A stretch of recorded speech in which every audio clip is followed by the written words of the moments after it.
Descobri resíduos secos de medicamentos na mamadeira da minha filha de 6 meses e filmei secretamente a educadora do berçário dopando 4 bebês com soníferos. Minha filha de 6 meses, Lívia, de repente começou a dormir cada vez mais. Quando fui buscá-la na creche um dia, ela estava completamente mole na cadeirinha e não acordava nem quando troquei a fralda. Estava prestes a ligar para o médico quando notei resíduo rosa seco ao redor do bico da mamadeira. Provei e imediatamente reconheci como o mesmo remédio que tomo para a alergia que sempre me deixa sonolenta. Alguém na creche estava drogando meu bebê. Voltei direto e exigi falar com a diretora. Ela disse que era uma acusação séria e perguntou se eu tinha prova de quem fez. Havia apenas 2 professoras na sala dos bebês. Dona Silva, que estava lá há 10 anos, e Dona Santos, que sempre parecia sobrecarregada com os bebês. Disse à diretora que a prova estava na mamadeira e meu bebê mal conseguia ficar acordado. Ela me olhou como se eu fosse louca e disse que talvez o resíduo fosse só fórmula. Exigi ver as gravações da sala, mas ela disse que as câmeras eram só para segurança e pais não podiam vê-las sem ordem judicial. Levei Lívia ao pronto-socorro, onde confirmaram que ela tinha antihistamínicos no sistema em níveis perigosos para um bebê. O médico disse que uso prolongado podia causar convulsões ou problemas respiratórios e perguntou há quanto tempo isso estava acontecendo. Também disse que tinha visto 2 outros bebês da mesma creche com sintomas similares no último mês, mas não tinha conectado ao padrão. Percebi que Lívia estava excessivamente sonolenta há pelo menos 3 semanas, mas culpei surtos de crescimento e nascimento dos dentes. A culpa quase me matou. Liguei para a polícia do hospital, expliquei tudo o que tinha descoberto, mas disseram que sem saber qual funcionário fez, não podiam prender ninguém. O policial até sugeriu que talvez eu tivesse dado remédio demais e esquecido. Fiquei em choque. Voltei à creche tremendo de raiva e mostrei o relatório do hospital provando que Lívia tinha sido dopada. Dona Silva mal olhou e disse: bebês dormem muito, enquanto Dona Santos ficou lá nervosa, evitando o contato visual. A diretora leu o relatório e disse que investigaria internamente, mas não podia tomar ação contra a equipe baseada nos resultados de teste de uma criança. Exigi que toda criança nesta creche fosse testada como minha filha, mas ela disse que seria ilegal e os abriria para processos de demissão indevida. Ela realmente me disse que se não estivesse satisfeita, era bem-vinda para encontrar cuidado infantil alternativo. Liguei para toda a creche num raio de 40 minutos do meu trabalho e todas tinham listas de espera de mais de 8 meses. Não podia pagar babá e minha mãe morava do outro lado do país. Se perdesse mais um dia de trabalho, seria demitida. Tive que levar Lívia de volta lá na manhã seguinte e vomitei no estacionamento depois de deixá-la. Comecei a ligar para outros pais da sala da Lívia e descobri que 3 outros bebês tinham estado incomumente sonolentos ultimamente. Uma mãe disse que o filho estava tão sonolento que o levou ao médico pensando que tinha mononucleose. Um pai me contou que reclamou diretamente para Dona Silva sobre a letargia do filho, e ela riu e disse que ele deveria ser grato pela folga. Essas mulheres estavam dopando múltiplos bebês, e a diretora as estava protegendo. Descobri por uma ex-funcionária que pais tinham reclamado sobre bebês muito sonolentos na sala da Dona Silva por anos, mas nunca acontecia nada porque ela era amiga da irmã da diretora. Quando ameacei ir para a mídia, a diretora puxou meu contrato de matrícula e me mostrou o acordo de arbitragem que assinei, mais o parágrafo que dizia que seria responsável por danos se prejudicasse a reputação deles. Dona Silva deve ter se sentido intocável, porque quando fui buscar Lívia naquela tarde, ela sorriu para mim e disse: dia difícil. Queria fazer algo que me daria 25 anos à prisão perpétua ali na frente de todos, mas em vez disso, me inclinei e disse que sabia o que ela estava fazendo. Ela sussurrou de volta: prove, e piscou para mim enquanto meu bebê estava inconsciente nos meus braços. Na manhã seguinte, tive que deixar Lívia de novo, e pareceu entregar ela para um monstro, mas tinha escondido uma câmera na bolsa de fraldas. Sentei no estacionamento assistindo a transmissão ao vivo no telefone com as mãos tremendo tanto que mal conseguia segurá-lo firme. Às 10h15, vi Dona Silva puxar uma garrafa de antihistamínico infantil da bolsa pessoal e esguichar em 4 mamadeiras diferentes, incluindo a da Lívia. Até girou cada mamadeira para misturar antes de colocar na geladeira. Ela dopou 4 bebês em menos de 2 minutos como se fosse parte da rotina matinal. Eu a tinha em vídeo cometendo crime contra múltiplos bebês. Sabia exatamente o que tinha que fazer para acabar com isso. Peguei meu telefone com as 2 mãos para parar o tremor e apertei o botão de upload para meu armazenamento na nuvem. O vídeo começou a fazer backup, mas a barra de progresso se movia tão devagar que queria gritar. Conectei meu pendrive no adaptador do carregador do carro e copiei o arquivo lá também, enquanto assistia a porcentagem de upload aumentar lentamente. Minha mente continuava gritando que precisava de múltiplas cópias caso algo acontecesse com meu telefone. Encaminhei o vídeo para meu e-mail pessoal com um carimbo de data e hora mostrando exatamente quando foi gravado. O tempo todo, meus olhos continuavam voltando para a porta da creche porque parte de mim queria correr lá dentro e pegar todos os bebês daquela sala. Em vez disso, liguei para o 192 e disse à atendente que tinha evidência em vídeo de uma professora da creche drogando múltiplos bebês com antihistamínicos. Ela perguntou se alguma criança estava em perigo imediato. Quando disse que sim, me transferiu para a caixa postal de um detetive. Deixei uma mensagem explicando tudo e que tinha prova em vídeo da Dona Silva colocando medicamento em 4 mamadeiras diferentes. A caixa postal do detetive disse que alguém retornaria minha ligação em 24 horas, o que me fez querer jogar meu telefone no para-brisa. 24 horas significava que Silva doparia mais bebês amanhã enquanto a polícia não fazia nada. Voltei para dentro da creche tentando manter minha cara normal, mesmo que todo meu corpo estivesse vibrando de raiva. Disse à recepcionista que Lívia tinha uma consulta médica que esqueci e precisava buscá-la mais cedo. Dona Silva estava segurando Lívia quando entrei na sala dos bebês, e tinha aquela mesma expressão presunçosa no rosto, como se soubesse que eu não podia fazer nada. Me entregou meu bebê inconsciente e disse algo sobre Lívia ser uma dorminhoca tão boa hoje. Mantive a boca fechada e só acenei porque se abrisse, teria dito que a tinha em vídeo cometendo crimes contra bebês inocentes. Lívia nem se mexeu quando a coloquei na cadeirinha e sua cabecinha apenas caiu para o lado. Em casa, coloquei Lívia no berço e abri meu laptop para criar uma linha do tempo detalhada de cada dia que ela estava incomumente sonolenta nas últimas 3 semanas. Passei pela minha agenda de trabalho para descobrir quais dias eu a deixei versus meu marido e comparei com o portal online de pais da creche mostrando quais professoras trabalharam cada dia. O padrão saltou imediatamente porque Lívia só foi drogada nos dias em que Dona Silva estava trabalhando na sala dos bebês. Ela nunca teve sonolência excessiva quando outras professoras cobriam os dias de folga da Silva ou quando Dona Santos trabalhava sozinha durante os intervalos de almoço da Silva. Destaquei cada incidente em amarelo e adicionei adicionei notas sobre quanto tempo Lívia dormiu e se tinha sido difícil acordá-la. Então comecei a mandar mensagem para os 3 pais com quem tinha falado antes e pedi para me encontrarem urgentemente na cafeteria da Rua 5. 2 deles apareceram em 1 hora e mostrei o vídeo no meu telefone enquanto nos agrupamos na cabine do canto. A mãe começou a chorar e cobrir a boca, enquanto o pai ficou completamente pálido e continuava dizendo que não podia acreditar. Mostrei minha linha do tempo e perguntei se podiam verificar seus próprios calendários para ver se o padrão batia. A mãe pegou o telefone e começou a passar pelas fotos do mês passado, procurando dias em que o filho parecia extra cansado. O pai lembrou de reclamar para a esposa sobre buscar a filha 3 vezes quando ela estava tão sonolenta que não quis jantar. Trocamos números e concordamos em manter contato constante sobre o que fazer a seguir. A mãe mencionou que o pediatra tinha feito exames de sangue, mas não encontrou nada porque não estavam procurando especificamente por antihistamínicos. Disse que levaria o filho direto ao hospital para um novo teste verificando essa medicação específica. O pai disse que tiraria a filha imediatamente e descobriria cuidado infantil depois, mesmo que significasse faltar ao trabalho. Todos concordamos em documentar tudo e compartilhar qualquer comunicação da creche ou polícia. Naquela noite, às 19 horas, meu telefone finalmente tocou com um número bloqueado e o detetive se apresentou. Pareceu muito mais interessado quando expliquei que tinha filmagem real da Dona Silva dopando 4 bebês diferentes, incluindo minha própria filha. Disse que podia me encontrar na delegacia amanhã de manhã às 9 e para trazer qualquer documentação que tivesse. Contei sobre os outros pais e o padrão que descobri com a escala de trabalho da Dona Silva. Disse para trazer tudo e fazer cópias de todas as minhas evidências antes de ir. Naquela noite não consegui dormir nada e continuei levantando a cada hora para verificar Lívia e garantir que ainda estava respirando normalmente. Seu pequeno peito subia e descia, mas ela dormia tão profundamente que me assustava. A culpa de ter que levá-la de volta àquele lugar de manhã me deixou fisicamente doente e vomitei 2 vezes antes do amanhecer. Sabia que não podia deixá-la lá de novo, mas também não podia perder meu emprego e precisávamos da minha renda para pagar a casa. Na delegacia, mostrei o vídeo no meu telefone para o detetive e ele imediatamente ligou para seu supervisor para assistir também. Fizeram cópias de tudo, incluindo minha linha do tempo, e me fizeram escrever uma declaração detalhada sobre cada coisa que aconteceu desde o primeiro dia em que notei Lívia sonolenta. Algo não bate sobre Dona Silva sendo tão ousada. Ela está dopando bebês bem na frente de uma câmera que não sabe que existe. Mas e todas aquelas câmeras de segurança que a diretora mencionou? O detetive continuava fazendo perguntas específicas sobre datas e horários em que outros pais reclamaram. Tiraram fotos dos registros médicos de Lívia do pronto-socorro mostrando os níveis perigosos de antihistamínicos no sistema dela. O detetive finalmente olhou para cima e me disse que precisariam verificar a autenticidade do vídeo e construir um caso adequado antes de fazer qualquer prisão. Disse que podia levar vários dias ou talvez até uma semana porque precisavam coordenar com o conselho tutelar e a promotoria. Quando perguntei o que deveria fazer com Lívia enquanto isso, apenas deu de ombros e disse que deveria fazer os arranjos que achasse mais seguros para minha filha. Saí da delegacia com Lívia dormindo no bebê conforto e sentei no carro por 20 minutos apenas olhando para o nada. Meu telefone vibrou com uma mensagem da Fernanda dizendo que encontrou uma clínica de assistência jurídica que ajudava pais com questões de creche e já tinha marcado um horário para aquela tarde. Fui direto lá e me encontrei com uma advogada que parecia mal ter mais idade que eu, mas sabia das coisas. Ela leu meu contrato de matrícula e apontou que a cláusula de arbitragem cobria apenas disputas civis entre mim e a creche, não processos criminais. Disse que ir para a mídia ainda podia me processar por difamação mesmo com evidência em vídeo se o caso criminal não resultasse em condenações. Também mencionou que a seguradora da creche teria advogados melhores do que eu jamais poderia pagar. Saí me sentindo mais presa que antes e tive que encostar 2 vezes no caminho para o trabalho porque não conseguia parar de chorar. Quando finalmente cheguei à minha mesa, minha supervisora já estava me esperando e pediu para ir ao escritório dela. Fechou a porta e disse que notou que eu tinha faltado ao trabalho e parecia distraída quando estava lá. Tentei me manter firme, mas acabei soluçando e contando tudo sobre a dopagem e o vídeo e como tinha que continuar levando Lívia lá. Ela me entregou lenços e disse que estava me dando 3 dias de licença familiar de emergência começando imediatamente. Mas isso era tudo que podia fazer sem envolver o RH. Agradeci e fui para casa onde encontrei o carro da Fernanda já na minha garagem. Ela tinha imprimido 30 páginas de regulamentos estaduais sobre manuseio de medicamentos em creches licenciadas e espalhado pela mesa da cozinha. Passamos por cada violação que podíamos provar, incluindo medicamentos não rotulados, nenhum formulário de consentimento parental por escrito, armazenamento inadequado e administração de medicamentos sem documentar dosagens ou horários. Fernanda até encontrou um regulamento exigindo que todos os medicamentos fossem mantidos em uma caixa trancada que apenas a diretora podia acessar. Tiramos fotos de cada página e fizemos anotações sobre quais regras combinavam com o que testemunhamos. Passei o resto daquele dia preenchendo o formulário de reclamação online do Departamento de Licenciamento de Creches do Estado. Carreguei o arquivo de vídeo, os registros hospitalares e nossa documentação das violações de regulamentos. O sistema me deu um número de caso e disse que alguém entraria em contato comigo em 2 dias úteis. Naquela noite, Ricardo mandou mensagem no nosso chat em grupo, dizendo que tinha vasculhado postagens antigas em um grupo de pais do Facebook local. Encontrou 3 pais diferentes que reclamaram sobre seus bebês estarem incomumente sonolentos naquela mesma creche nos últimos 2 anos. Uma mãe escreveu que a filha dormiu 14 horas seguidas depois de buscá-la e mudou de creche na semana seguinte. Outro pai mencionou que o filho estava tão sonolento que pensaram que ele tinha um problema neurológico até parar quando mudaram de creche. Ricardo fez prints de tudo e disse que estava tentando rastrear as informações de contato através de amigos mútuos. Decidi tentar entrar em contato diretamente com Dona Santos, já que sempre parecia nervosa perto da Dona Silva. A encontrei nas redes sociais e consegui o número do telefone de um post antigo sobre venda de imóveis. Quando liguei, atendeu na 3ª chamada, mas assim que disse meu nome e mencionei a creche, desligou. Liguei de volta 2 vezes, mas não atendeu. A reação dela me disse tudo o que precisava saber sobre seu envolvimento, ou pelo menos seu conhecimento do que estava acontecendo. Na manhã seguinte, o detetive ligou enquanto eu dava café da manhã para Lívia. Disse que a equipe técnica autenticou o vídeo e confirmou que não foi editado ou alterado. Perguntou se tínhamos reunido evidências adicionais desde nossa reunião e pareceu impressionado quando contei sobre os outros pais que Ricardo encontrou e as violações de regulamento que Fernanda documentou. Disse que ter múltiplas vítimas e um padrão de comportamento fortaleceria significativamente o caso. Mencionou que estavam trabalhando com o conselho tutelar para coordenar entrevistas com todas as famílias atuais da creche. Depois que desliguei, minha mãe ligou de longe. Tinha evitado contar porque sabia que ela surta, mas não podia mais esconder dela. Começou a chorar assim que expliquei o que estava acontecendo e continuava dizendo que deveria estar lá para proteger a neta. Queria voar imediatamente, mas não podia se dar ao luxo de perder trabalho no emprego, onde tinha acabado de usar os últimos dias de férias. Ambas nos sentimos impotentes por não conseguir proteger Lívia desse pesadelo. Naquela tarde, recebi uma ligação do Departamento de Licenciamento Estadual. A inspetora disse que tinha revisado minha reclamação e conduziria uma inspeção surpresa na creche nas próximas 48 horas. Me avisou para não contar a ninguém lá sobre a visita, já que precisavam observar operações normais para investigar adequadamente. Disse que se encontrassem evidências apoiando minha reclamação, poderiam suspender a licença da creche imediatamente. Senti o primeiro raio de esperança em dias. Naquela noite, às 23 horas, meu telefone vibrou com uma mensagem de um número que não reconheci. Dizia: "Pare de causar problemas ou vai se arrepender", sem outras informações. Minhas mãos tremeram enquanto tirava um print e imediatamente encaminhava para o detetive com uma mensagem perguntando se podiam rastrear o número. Ele respondeu em minutos dizendo que faria a unidade de crimes cibernéticos investigar e para avisar se recebesse outras ameaças. Na manhã seguinte, meu estômago estava em nós enquanto preparava Lívia para a creche. Continuei verificando meu telefone, esperando que o detetive me dissesse para não levá-la, mas nada chegou. Quando entrei na sala dos bebês, Dona Silva mal olhou para mim, mas notei que as mãos dela estavam tremendo enquanto assinava a entrada da Lívia na prancheta. Continuava tirando o telefone do bolso a cada poucos minutos e verificando como se estivesse esperando algo ruim acontecer. Dona Santos nem estava lá ainda, o que era estranho já que normalmente chegava antes das 7. Beijei Lívia de despedida e tentei não chorar enquanto a entregava para essa mulher que tinha estado drogando ela por semanas. O caminho para o trabalho demorou uma eternidade e continuei atualizando meu e-mail, esperando notícias da inspetora ou detetive. Por volta das 11, meu telefone vibrou com uma mensagem da Fernanda dizendo que acabou de ver 3 pessoas de terno entrando na creche carregando pranchetas e crachás de aparência oficial. Meu coração começou a acelerar e avisei os outros pais. Todos estavam surtando e perguntando se devíamos buscar nossos filhos, mas Ricardo disse que precisávamos deixar os oficiais fazerem seu trabalho sem interferir. Não conseguia me concentrar em nada no trabalho e continuava cometendo erros bobos em planilhas que já tinha feito 100 vezes. Minha colega perguntou se estava tudo bem e só disse que Lívia me manteve acordada a noite toda. Por volta das 14h30, meu telefone tocou com um número que não reconheci. Quando atendi, era a inspetora. Disse que encontrou múltiplas violações, incluindo armazenamento inadequado de medicamentos e nenhuma documentação para administrar qualquer medicamento às crianças. Também disse que vários funcionários pareciam nervosos e deram respostas contraditórias sobre suas rotinas diárias, mas precisava de mais tempo para completar sua investigação completa. Perguntei se a creche seria fechada e ela disse ainda não, mas estavam exigindo correções imediatas para várias questões de segurança. Quando cheguei na creche para buscar, o estacionamento estava mais cheio que o normal, com pais parados conversando em pequenos grupos. No momento que entrei pela porta, a diretora apareceu do nada e agarrou meu braço forte o suficiente para deixar marcas. Me puxou para o escritório e bateu a porta atrás de nós. "Sei que você está por trás dessa campanha de assédio contra minha equipe", disse com o rosto ficando vermelho. "Se continuar espalhando essas mentiras, vou bani-la das instalações e terá que encontrar outra pessoa para buscar sua filha." Puxei meu braço e disse que o hospital tinha prova que Lívia foi dopada, mas ela apenas sorriu aquele sorriso maldoso e disse que um teste não provava nada sobre quem fez o quê. Quando finalmente cheguei na sala dos bebês para pegar Lívia, ela estava desmaiada no berço de novo, mesmo sendo depois da hora da soneca. Dona Silva me entregou a bolsa da Lívia sem dizer uma palavra, mas pude ver medo nos olhos dela pela primeira vez. Naquela noite, Ricardo ligou e disse que a esposa, que trabalhava como enfermeira no hospital infantil, podia testar todos os nossos bebês para exposição a drogas de longo prazo. Ela disse que testes de folículo capilar podiam mostrar padrões de 3 a 4 meses atrás, o que provaria que isso não foi coisa de uma vez só. Marcamos um horário para todos os pais trazerem nossos filhos na casa dela no fim de semana para teste. Na manhã seguinte, o detetive finalmente ligou e disse que planejavam executar um mandado de busca na creche às 9 em ponto. Me disse para encontrar outro lugar para Lívia naquele dia porque a creche estaria fechada durante a busca. Entrei em pânico porque já tinha perdido tanto trabalho e meu chefe me avisou sobre presença. Liguei para toda a creche de emergência num raio de 1 hora do meu trabalho, mas todas estavam cheias ou queriam 72 horas de aviso para crianças novas. Finalmente encontrei um lugar do outro lado da cidade que tinha cuidado de emergência, mas custava R$ 200 por um dia. O detetive basicamente disse: "Boa sorte descobrindo cuidado infantil enquanto levamos nosso tempo doce, porque nada diz proteger e servir como dar de ombros para um caso de dopagem de bebê por motivos burocráticos." Meu cartão de crédito já estava quase no limite por todas as contas médicas e testes, mas não tinha escolha. Liguei fingindo estar doente no trabalho, sabendo que provavelmente levaria uma advertência ou pior. Na manhã seguinte, dirigi 45 minutos pelo trânsito da manhã para deixar Lívia na creche de emergência. O tempo todo continuei pensando sobre o que a polícia podia encontrar e se esse pesadelo finalmente terminaria. Tinha acabado de chegar em casa quando Fernanda começou a mandar mensagens do estacionamento da creche, onde se posicionou para assistir tudo se desenrolar. Disse que 4 carros da polícia chegaram às 9 em ponto e policiais entravam com caixas e câmeras. Pais estavam chegando para deixar e sendo dispensados por um policial na porta que disse que a instalação estava temporariamente fechada. Fernanda podia ver pelas janelas da frente que funcionários estavam sendo separados em salas diferentes e parecia que estavam sendo questionados um por um. Disse que Dona Silva chegou atrasada e tentou ir embora quando viu os carros da polícia, mas um policial a parou no estacionamento. Por volta do meio-dia, o detetive ligou para me dizer o que encontraram. Na bolsa pessoal da Dona Silva, descobriram 2 garrafas de antihistamínico infantil, junto com um cronograma manuscrito que tinha iniciais próximas a diferentes horários. Também encontraram um armário destrancado na sala dos bebês com 3 garrafas a mais de vários medicamentos para dormir que não deveriam estar acessíveis à equipe. Disse que estavam testando múltiplas mamadeiras para resíduos de drogas e já encontraram traços em 6 delas. Naquela tarde, estava dando almoço para Lívia quando Fernanda mandou mensagem que vans de notícias estavam chegando na creche. Liguei no noticiário local e lá lá estava. Notícia de última hora sobre creche sob investigação por drogar crianças. Então a vi, Dona Silva sendo levada algemada com a cabeça baixa, tentando esconder o rosto das câmeras. O repórter disse que ela foi acusada de múltiplas contagens de perigo infantil e agressão. Senti alívio me tomar, mas também essa raiva ardente de que demorou tanto e tantos bebês sofreram enquanto todos a protegiam. Naquela noite, recebi uma mensagem de outro pai dizendo que a diretora convocou uma reunião de emergência às 19 horas. Deixei Lívia com minha vizinha e dirigi para a creche com a mão tremendo no volante. O estacionamento estava lotado e pais estavam parados do lado de fora em grupos falando em vozes baixas. Dentro da sala principal, arrumaram cadeiras em fileiras e a diretora ficou na frente de braços cruzados, parecendo que preferia estar em qualquer outro lugar. Começou dizendo que estava chocada com a prisão e não fazia ideia de que Dona Silva estava fazendo algo errado. Um pai na primeira fila realmente se levantou e disse: "Devemos todos apoiar a creche durante este tempo difícil, porque é onde mais encontraríamos cuidado infantil." Mais pais acenaram e murmuraram concordando do que eu esperava. A diretora continuava dizendo que sempre administrou uma instalação profissional e um funcionário ruim não deveria refletir todo o centro. Me levantei e lembrei todos que múltiplos bebês foram dopados por meses enquanto ela não fez nada. A sala explodiu em discussões com metade dos pais gritando que o lugar deveria ser fechado imediatamente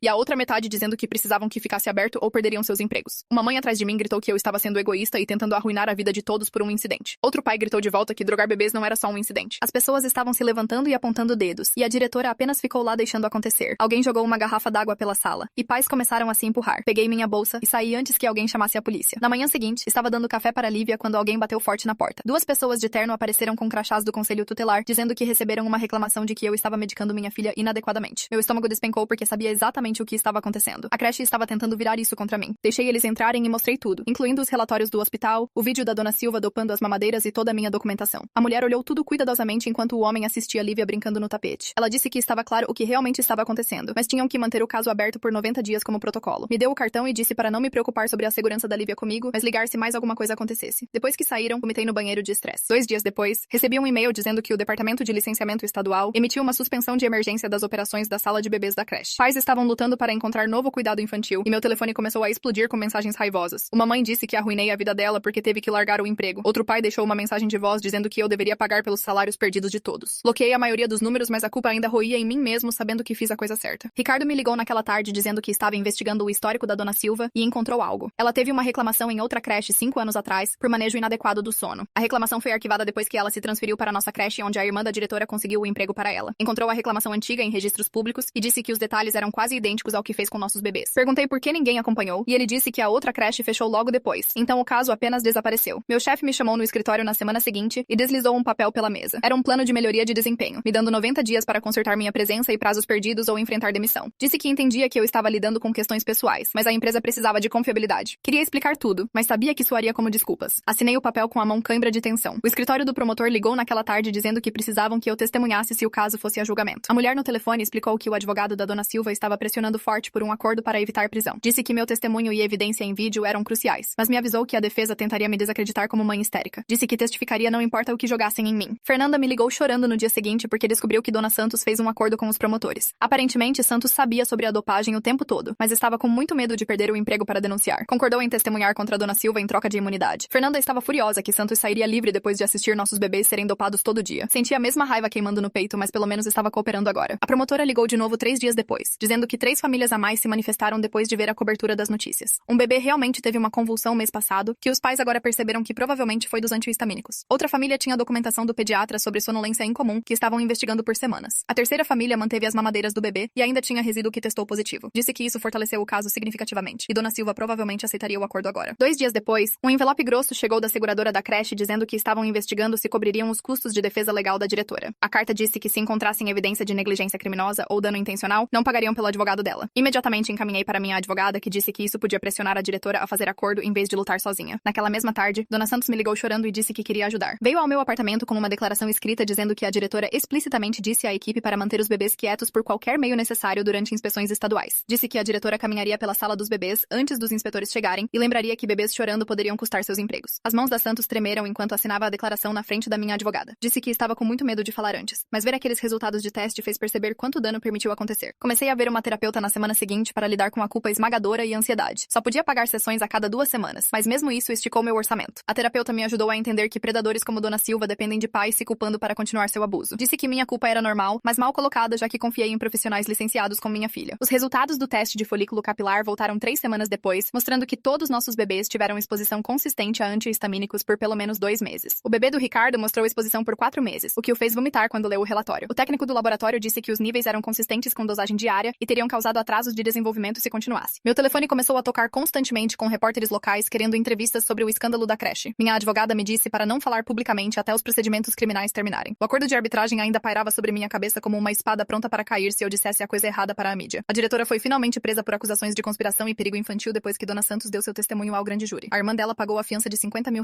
em 3 horas da prisão. Assisti do meu carro enquanto ela saía do tribunal usando óculos escuros e ignorando os repórteres gritando perguntas. Na audiência preliminar 2 meses depois, Dona Silva se declarou inocente enquanto o advogado argumentou que meus vídeos foram obtidos ilegalmente. O juiz decidiu que eram admissíveis já que eu tinha expectativa razoável de privacidade para os pertences da minha filha, incluindo a bolsa de fraldas. Por que aqueles pais defenderiam a creche depois de ouvir que bebês foram dopados por meses? A irmã da diretora conseguindo emprego para Dona Silva me faz pensar quão fundo isso realmente vai. Conexões familiares encobrindo reclamações passadas em outras creches parece terrivelmente conveniente para manter as coisas quietas. O rosto da Dona Silva ficou branco quando o juiz anunciou sua decisão. A promotora puxou nosso grupo de pais de lado depois da audiência e ofereceu um acordo para Dona Silva. Ela podia se declarar culpada para reduzir acusações e cumprir 6 meses na cadeia, mas perder sua licença de ensino para sempre. Metade do nosso grupo achou que 6 meses não eram nem perto do suficiente por drogar bebês por anos. A outra metade só queria que acabasse para poderem seguir com suas vidas. Fernanda disse que preferia ver Silva ter qualquer tempo de prisão do que arriscar ela sair livre depois de um julgamento. Ricardo queria rejeitar o acordo e pressionar por acusações de tentativa de homicídio. As discussões ficaram tão acaloradas que 2 pais quase brigaram no estacionamento do tribunal. Enquanto isso, alguns pais começaram uma petição para reabrir a creche sob nova administração, dizendo que a comunidade precisava de cuidado infantil acessível. Outros queriam o prédio demolido e o chão salgado para que nada pudesse crescer lá de novo. A briga nas redes sociais ficou viciosa, com pessoas escolhendo lados e atacando qualquer um que discordasse. Pais que queriam reaberta foram chamados de facilitadores de abuso infantil, enquanto aqueles querendo fechada foram chamados de extremistas vingativos. Alguém vazou meu nome para um grupo do Facebook, e de repente estranhos estavam me mandando mensagem me chamando tanto de heroína quanto de mãe terrível. Meu desempenho no trabalho melhorou ligeiramente uma vez que o caso criminal começou a andar, mas ainda estava pisando em ovos com a administração. Uma colega me puxou de lado na copa e me avisou que nosso chefe estava procurando qualquer motivo para me demitir. Disse que me tornei muito drama para a empresa e queriam alguém que pudesse se concentrar completamente no trabalho. Não podia me dar ao luxo de perder meu emprego com todas as contas de terapia ilegais se acumulando, mas também não podia parar de lutar por justiça para Lívia e os outros bebês. 3 semanas depois, a inspetora estadual ligou para me dizer que terminaram a investigação e a licença da creche foi permanentemente revogada. O dono do prédio já tinha um consultório odontológico pronto para se mudar mês que vem, então não havia chance do lugar reabrir com um nome diferente. Sentei no carro do lado de fora do trabalho chorando de alívio enquanto Lívia dormia na cadeirinha atrás de mim. A inspetora disse que encontraram violações voltando anos que ninguém relatou adequadamente, e o estado estava mudando como lidavam com reclamações por causa do nosso caso. O advogado da Dona Silva ligou para minha advogada naquela mesma tarde para dizer que estava aceitando o acordo. 4 contagens de perigo infantil com sentença recomendada de 18 meses na cadeia do condado. Minha advogada disse que era melhor que arriscar julgamento onde ela poderia sair completamente se o júri sentisse pena de uma senhora idosa. A audiência foi marcada para a semana seguinte e vítimas podiam dar declarações de impacto se quiséssemos. Passei 3 noites escrevendo a minha e vomitei 2 vezes tentando praticar lê-la em voz alta. O tribunal estava lotado com pais da creche e repórteres que vinham seguindo a história. Dona Silva sentou lá em um terno cinza parecendo menor do que eu lembrava enquanto o advogado sussurrava no ouvido dela. Quando o juiz perguntou se ela tinha algo a dizer, se levantou e disse que estava só tentando administrar uma carga de trabalho impossível com muitos bebês e não ajuda suficiente. Disse que pais esperavam milagres e os donos queriam lucros e fez o que tinha que fazer para passar cada dia. Nenhuma palavra de desculpa para qualquer um de nós ou nossos bebês. O juiz deu os 18 meses completos e ela teve que se entregar imediatamente. 2 oficiais a levaram algemada enquanto olhava direto para frente como se nem estivéssemos lá. A audiência da diretora foi no dia seguinte e ela conseguiu um juiz diferente que parecia mais simpático. O advogado a pintou como vítima também, dizendo que confiava na equipe e não fazia ideia do que estava acontecendo na sala dos bebês. A promotora mostrou e-mails onde pais reclamaram sobre bebês sonolentos, mas o juiz disse que isso não era prova de que ela soubesse sobre a dopagem. Conseguiu 2 anos de liberdade condicional e multa de R$10 mil,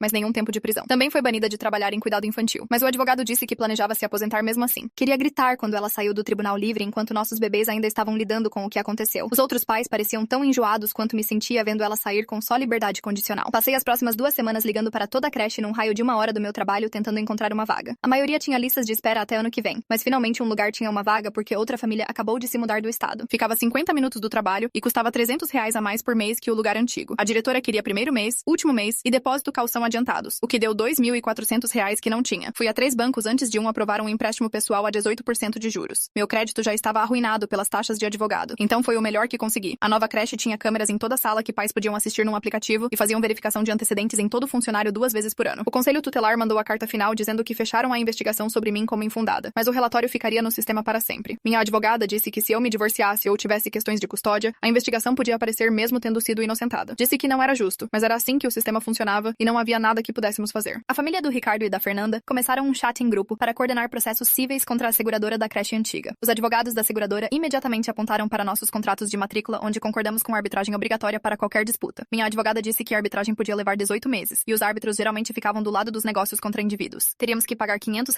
cada só para registrar para a arbitragem sem garantia de recuperar qualquer coisa. A maioria das famílias não podia pagar além de tudo mais que já gastamos. 6 semanas depois de primeira descobrir a dopagem, ainda estava levando Lívia a especialistas para verificar atrasos de desenvolvimento ou dano aos órgãos. O neurologista pediátrico disse que parecia bem, mas alguns efeitos podiam não aparecer por anos. Toda vez que Lívia perdia um marco, nem que fosse por um dia, entrava em pânico que era por causa dos antihistamínicos. Comecei a acordar às 3 da manhã com o coração acelerado, convencida que algo estava errado com a respiração dela. Ficava parada sobre o berço assistindo o peito subir e descer até o despertador tocar para o trabalho. A família do Ricardo e Fernanda começaram a vir nos fins de semana, e assistíamos nossos filhos brincar mal tirando os olhos deles. Não conseguíamos relaxar, mesmo nas casas uns dos outros, porque confiar em qualquer um parecia impossível depois do que aconteceu. A mãe da Fernanda disse que largou o emprego para ficar em casa com o bebê porque não aguentava outra creche. A esposa do Ricardo começou a trabalhar à noite, então um deles estava sempre em casa. Nenhum de nós podia pagar essas mudanças, mas fizemos mesmo assim porque o medo era mais forte que o estresse financeiro. O prédio da creche antiga virou um escritório de imóveis e tinha que passar por ele todo dia no caminho para a nova creche. A placa subiu numa quinta e tive que encostar porque estava chorando muito forte para ver a estrada. Toda manhã, lembrava de levar Lívia lá no último dia quando peguei Dona Silva na câmera e meu estômago se contorcia. O pessoal do imóvel colocou faixas amarelas alegres e plantou flores onde costumava estacionar quando deixava meu bebê dopado. Minha avaliação de desempenho chegou e minha supervisora me sentou com uma pilha de papéis documentando todo dia que perdi ou saí cedo. Disse que entendia pelo que passei, mas a empresa precisava de confiabilidade e consistência que não podia mais fornecer. Me marcou como atende expectativas, o que significava sem aumento e sem bônus este ano. Também me colocou num plano de melhoria de desempenho que basicamente significava qualquer outra ausência seria motivo para demissão. Assinei o papel com a mão cãibra e saí, sabendo que estava presa entre manter meu emprego e proteger minha filha. Os próximos meses se arrastaram com advogados mandando cartas de lá pra cá, enquanto a creche continuava operando como se nada tivesse acontecido. Minha advogada disse que esses casos levam tempo, mas toda semana que passava significava mais contas legais se acumulando na mesa da cozinha. A taxa de retenção sozinha acabou com minhas economias, e agora estava colocando tudo no cartão de crédito a 23% de juros. Dona Silva foi a julgamento 8 meses depois de eu pegar ela na câmera, e a promotora ofereceu um acordo por perigo infantil em vez das acusações criminais que deveria ter recebido. Aceitou e conseguiu 18 meses, mas todos sabíamos que sairia muito antes com bom comportamento. Os outros pais começaram um chat em grupo para compartilhar atualizações, mas a maioria já tinha seguido em frente e encontrado novas creches ou largado empregos para ficar em casa. Não podia fazer nenhum dos dois, então continuei levando Lívia para uma creche diferente 40 minutos de distância e custava R$ 300